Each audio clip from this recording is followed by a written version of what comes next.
Las marcas son muy importantes para muchos de los flujos de trabajo que utilizará en Review, ya que le permitirán hacer anotaciones para comunicar las necesidades del proyecto. Review proporciona varios tipos de marcado diferentes para que los utilice de forma predeterminada.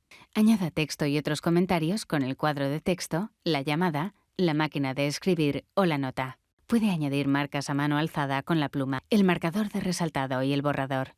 Hay diversos tipos de líneas para aportar claridad a los dibujos. Marque su documento con diferentes formas según sea necesario. Utilice marcas adicionales para añadir elementos visuales, más información o enlaces a otro elemento.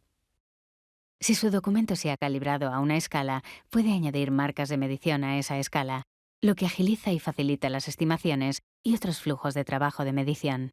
También puede añadir bocetos a escala, que en lugar de tomar una medición del espacio, le permiten crear formas al tamaño que decida basándose en la escala.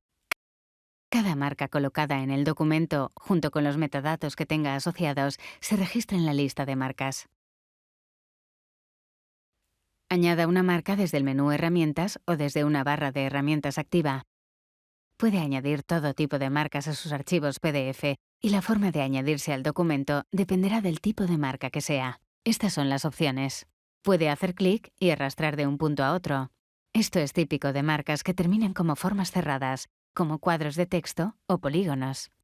En algunas marcas puede simplemente hacer clic y la marca se añade en ese punto. Las imágenes y los sellos son ejemplos de este método. Las herramientas de pluma le permiten añadir marcas a mano alzada.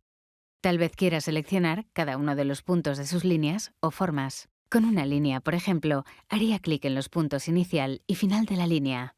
O para un polígono, podría seleccionar cada punto individualmente. Para marcas compuestas como la herramienta llamada Nube Más, tendrá que elegir un área a la que apunte la flecha y luego colocar la nube o el cuadro de texto donde tenga que estar. Muchas de estas marcas permiten más de una de estas opciones, dependiendo de cómo le guste añadir la marca, como los polígonos, por ejemplo. Puede crearlos arrastrando o seleccionando los puntos. Incluso puede agrupar varias marcas para crear una nueva marca combinada.